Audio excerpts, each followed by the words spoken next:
떠도는 여러분의 고견을 떴습니다. 오늘 떠평은 아주 짧지만 의미 있는 글인데요. 우리가 좀 강렬해야 될 때 아닌가 싶은데요. 이 글이 그렇습니다. 그대로 일단 읽어드립니다. 김문수가 이준석도 포용하겠다고 말했지만 윤석열 후보 시절의 대표였던 이준석이가 결코 도움되게 노력한 일이 없었습니다. 2번이나 도망 나가고 방해만 했습니다. 과거 홍준표가 똥친 막대기도 가져다 써야 된다고 했지만 아무리 제목이 귀하더라도 똥통에서 이미 썩은 막대기를 집 짓는 데 쓰면 집 전체를 못 쓰게 만드는데 절대 쓰면 안 되지요. 꼭 이준석이를 데려올 바에야 차라리 허은하를 데려오는 게 낫겠죠. 아마 이준석이 1000표를 가져온다면 이미 국힘당 지지자들 중 빠져나가는 표가 10만 표도 더 될 겁니다. 차라리 이준석이 대통령 나가게 내버려 두면 민주당 표도 갉아먹을 겁니다. 결코 미리 끌고 올 필요 없습니다. 괜히 대통령 나갈 준비도 못한 놈이 제 몸값 올릴 얄팍한 쇼를 하는데 속으면 안 됩니다. 자, 이런 내용인데요. 저도 100% 찬성합니다. 이거요. 이준석이가 와서 100% 아주 속 안 새기고 김문수 등 한덕수 등 둘이 다니라는 거에 아주 충심을 다해서 이준석이가 돕는다고 해도 그 표 많지 않습니다. 그 표 그렇게 많지 않아요. 그 여론조사에 나오는 거가 허구고요. 여론조사에 나오는 표가 있다고 칩시다. 조금 이따 여론조사 설명해 드릴 텐데요. 쳐도 그 표는요. 이준석이가 나오면은 이준석이를 찍을 표가 아니에요. 지금 여론조사니까 그래 이준석이 애따 너나 먹어라지 막상 사표 방지가 있어요. 이준석이 대통령 될 게 아닌 게 뻔한데 내 표가 그냥 이준석이 인기 투표하는 데는 쓸지 몰라도 대통령을 뽑는데 내 표가 없어지는 표로 쓰진 않아요. 투표장까지 갔는데. 그럼 그 표가 둘 중에 하나로 갈 거예요. 단일화하는 쪽, 그러니까 한덕수나 김문수 단일화하는 쪽으로 가든지 아니면 이재명 쪽으로 가든지 둘 중에 하나로 가지 이준석한테는 안 갈 거예요. 그건 아주 극소수일 거예요. 근데 그게 이제 그런 효과고 반대로 이준석이가 들어옴으로 인해서 보수표가 투표장에 안 가는 표 여기서 10만 표 넘을 거라고 그랬는데 저도 그렇게 봅니다. 에이 뭐 이거 아예 안 해 니들 또 이준석을 데려와서 지난번에 그렇게 당했는데도 모르냐 아예 안 가 투표 너들끼리 마음대로 해 이렇게 해서 열받아서 투표 안 하는 표가 훨씬 더 많을 겁니다. 그러면서 일각에서는 그래요. 홍준표도 그랬다는 거 아니에요? 뭐 똥친 막대기도 데려다가 집 짓는 데 써야 된다. 똥친 막대기요. 똥통에 며칠 있으면요. 빨아도 냄새 안 지어요. 그리고 똥균에 나무가 흐물흐물해져요. 독에, 똥독에. 그거 쓰면은요, 무너져요. 냄새나고 무너지고. 할 때 쓰면 안 돼요. 그걸 그냥 허울만 있는 거지. 무너지는 거지. 허울만 보태는 거예요. 나무가 예를 들어서 뭐 100개 필요하는데 하나가 더 있다. 근데 그게 구멍이 돼서 무너지는데? 집 전체가 무너지는데? 냄새 나는데? 쓰면 안 되는 겁니다. 절대. 자, 그런데 이준석이가 개가천선해서 그렇게 해도 그런데 이준석이 개가천선할 놈이 아니에요. 또 단일화 어쩌고 저쩌고 하면요. 얘가 지 몸값 올리려고 해방 놓고 땡깡 부리고 지 말대로 다 해달라고 그래. 또 내가 비단 주머니 3개 있는데 내 말 들어야 된다. 이러고 땡깡 놓으면요. 감당 못 한다니까요. 그러는 사이에 보수 우파도 열받아서 다 빠져나가요. 자, 여론조사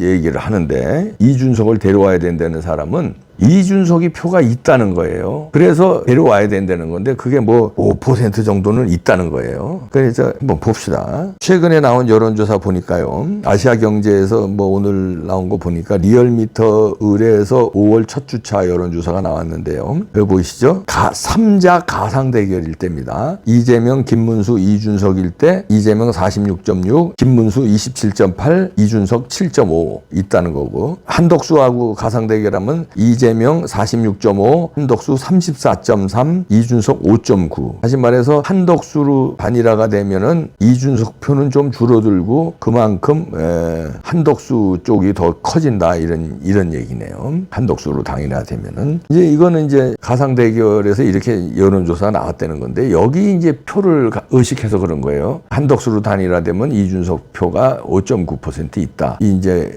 김문수로 단일화 되면 7.5% 있다 이거죠. 이건 아까 설명한 대로요. 인기 투표일 뿐이에요. 막상 투표장에 가면 이준석 표는 여기서 완전히 찌그러들고요. 이준석을 흡수했을 때 배신감에 느낀 국민의힘 열성 지지자들은 투표 안 간다. 이재명 찍지는 않죠. 투표장에 안 가버리죠. 그러면은 플러스보다 마이너스가 엄청 크고 표로도 마이너스가 큰데 얘가 들어와서 똥통을 하고 땡깡을 부리고 하는데 정책적 혼란, 후보가 뭐 정신없이 스트레스 받는 거, 그다음에 캠프에 우왕좌왕해서 손실 보는 거 이런 것까지 하면요 엄청난 손실입니다. 아니 경험했잖아요. 윤 대통령 때. 그리고요 이것도 윤 대통령의 업보입니다. 그때 만약에 이거 제가 수백 번 얘기했는데 그때 만약에 이준석이를 가출했을 때 안 잡고 내쳤으면 오늘날 이준석이는 완전히 죽었을 겁니다. 근데 그때 다시 가서 끌어안는 바람에 얘를 몸값을 살려준 거예요. 죽은 놈을 살려놓은 거예요. 그래서 지금까지도 이 보수 우파의 쭉 아킬레스건으로 남은 거예요. 그때 싹을 밟았어야 되는데 자 그렇다면 지금 마찬가지입니다. 지금 싹을 밟아야 돼요. 지금 만약에 또 못 밟고 또 단일화에 이준석도 같이 하자 이러고 나오면은요 얘 몸값은 계속 커져서 제2의 유승민을 능가하는 골칫덩어리가 앞으로 5년, 10년, 20년, 30년 계속됩니다. 왜냐하면 얘 젊잖아요. 이제 40인데 딴 거 할 일이 없는 애예요. 왜냐하면 할 수도 있는 능력도 없고 경험도 없는 애예요. 얘가 취직을 하겠습니까? 아니면 얘가 무슨 안철수처럼 뭐 안내비라도 개발하겠습니까? 아니면 얘가 무슨 사업을 하겠습니까? 아무것도 못하는 놈이에요. 그냥 정치만 아는 놈이에요. 정치만 26살 때 잘못 배워가지고. 그러면 얘가 지금 40인데 지금 80까지 정치할 겁니다. 얘는. 박지원이 80대인데도 하잖아요. 계속 나라 괴롭히는 일만 하잖아요. 박지원이 등등. 80대. 그럼 얘가 40년 이상 정치예요. 40년 이상 누굴 괴롭히느냐? 보수를 괴롭힐 놈이에요. 좌파들은 안 괴롭혀요. 그럼 어떻게 돼요? 윤 대통령의 업보가 그때 싹을 잘랐어야 되는데 못 자른 거. 그 업보가 있는데 지금 이 단일화 과정에서 앞으로 40년 이상의 업보를 지금 지워야 됩니다. 그러려면요. 그냥 이준석이 신경 쓰지 말고 단일화 해야 돼요. 그러면 이제 뭐 예를 들어서 이런 거 있죠. 그냥 뭐 저처럼 이준석이를 막 공격하고 이럴 필요는 없어요. 저는 평론가니까 이준석이를 막 공격하고 이러지만요.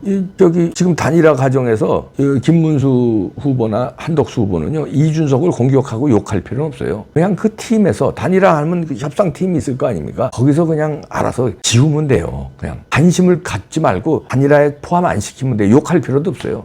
아무 이준석 얘기 안 하고 단일화는 그냥 둘이만 한다. 그리고 이낙연에 대해서는 어떤 예우를 해서 이낙연도 지분을 일정 정도 주고 역할을 맡기는 정도라고. 이준석에 대해서는 아예 그냥 입을 닫아버려요. 이준석이 막 궁금해서 미쳐서 지랄을 하든 말든 밖에서 지랄할 겁니다. 지랄하든 말든 이준석에 대해 입을 닫고 그냥 내비도 단일화 과정에서. 그리고 우선 단일화 해요. 그래 이준석 나올 거 아니에요? 저놈이? 나올 것 같아요? 나중에는 못 나올 수 있어요. 왜냐면 5% 이상 지금 나온다고 쳐도 선거비 보존 못 받아요. 10% 이상 나와야 받는데 15% 이상 나오면 선거비 전액 받고 10% 이상 나와야 절반 받나 그래요. 얘가 지금 지지율로 나올 것 같아요? 못 나온다니까. 돈 때문에 못 나와요. 얘는 선거비 보존을 받으면 나가. 10% 이상 절반이라도 건질 수 있으면 나와요. 못 나온다니까요. 나중에 가서. 괜히 지랄만 하다가 후보 등록할 때 후보 등록 못해요. 후보 등록을 할지 몰라. 하고 나서 나중에 돈 결정적으로 많이 들어갈 때 사표 낼 수 있어요. 근데 돈이 남의 돈이 많이 모이면 그 남의 돈이니까 쓰지. 근데 남의 돈보다 내 돈이 들어가야 되겠네 싶으면 내 돈 안 들어가면은 지겠네 싶으면 얘 자기 돈 안 써요. 그러면 막판에 가서 사퇴합니다. 그럴 놈이에요. 돈에 민감한 놈이에요. 그건 제가 잘 알아요. 그러면 고사시키면 냅두면 지랄 발광하다 나중에 지가 떨어져 나간다. 그리고 김소연이가 7일날 고소고발 들어간답니다. 이제 내일 모레 고소고발 들어가요. 그 성상납 이걸로요. 무고죄 이걸로 무고죄가 아니라 이제 그 허위사실 유포로 선거법 위반으로 고발 들어갑니다. 그럼 그거 이재명이 선거법 위반하고 똑같아요. 김문기를 알았나 몰랐나 이거를 갖다가 알았는데 몰랐다고 거짓말한 것 때문에 선거법 위반에 걸린 거 아니에요? 이거 성상납 했나 안 했나? 근데 했는데 안 했다고 한 건 선거법 위반에 걸리는 겁니다. 거짓말한 것 때문에. 선거 기간에 그랬어요. 이건 공소시효 아직 안 지났습니다. 성상납 한 거는 공소시효가 지났어요. 그런데 선거법은 공소시효가 안 지났어요. 그러니까 얘는 고사치니까 걱정하지 마시고 그냥 이준석 없이 단일화해야 되는데 왜 또 그러냐면요. 저 이재명 측 보세요. 이재명 지지층이 95%가 대법원 판결에도 지지 변함 없답니다. 이거예요. 이거. 얘네가 무슨 배신자 이재명이 배신한 놈 갖다가 단일화하자고 막 끌어안을 것 같아요. 그러면 얘네 지지층 다 도망가요. 안 하잖아. 절대 안 하잖아요. 배신자는 어떻게 해요? 아주 모멸하게 숙청하잖아요. 공천에서도 숙청하고 그 밖에서도 완전히 정치적으로 죽여버리잖아요. 그러니까 이런 결과가 나오는 거예요. 그러니까 똘똘 뭉친 이재명 편은 안 도망가는 거예요. 배신자를 뭐 말뚝 하나라도 뭐 똥막대기라도 쓰자고 하면은 이재명이 지금 이런 지지율이 안 나와요. 대법원 판결에서 유죄로 인정됐는데도 지지층 95%가 안 도망간대잖아요. 지지 변함 없대잖아요. 이게 답이에요. 그럼 보수 우파는 어떻게 해야 되겠어요? 배신자는 처단해야죠. 단일화해서 배제해야죠. 그래야 보수 지지층이 지지 변함 없다, 안 도망간다 이렇게 되는 거예요. 근데 배신자를 끌어들인다, 도망간다 이렇게 되는 거예요. 이재명 전술도 쓸 거면 써야 돼요. 얘네는 그냥 숙청하고 완전히 똘똘 뭉쳐서 지금의 지지율로 가는 거예요. 지지율만 갈까요? 지지율만 가는 게 아니라 그 세력이 사법 방해도 하죠. 하잖아요. 이재명 살리기 위해서 방탄도 하잖아요. 무슨 짓이든지 하잖아요. 그게 강력한 원동력이 되는 겁니다. 근데 여기는 배신자 끌어들여서 분탕치기 하면 내가 흐물흐물해져. 내가. 나를 왜냐면 갉아먹을 거니까. 그게 김문수가 됐든 한덕수가 됐든 윤 대통령 그때 후보 시절에 봤잖아요. 갉아먹잖아요. 이준석이 들어와서. 자기 말 들으라고. 자기 말 안 들으면 땡깡 놓고. 그럼 내가 흐물흐물해져. 배신자가 들어오면. 지지층 떠나 내가 흐물흐물해져. 백해무익입니다. 예, 똥막대기 쓰면 냄새나. 흐물흐물해져서 무너져. 국속구 발디는 거예요. 절대 쓰면 안 됩니다. 아, 이재명층 지지층 무섭잖아요. 문화일보 나온 거 보세요. 속보. 이재명 지지층 95%, 대법 판결에도 지지 변함없다. 이 여론조사에 이렇게 나왔다는 거 아니에요. 한국 여론평판연구소 의뢰로 한 거에 보면 이렇게 나왔다는 거예요. 무섭습니다. 무서워요.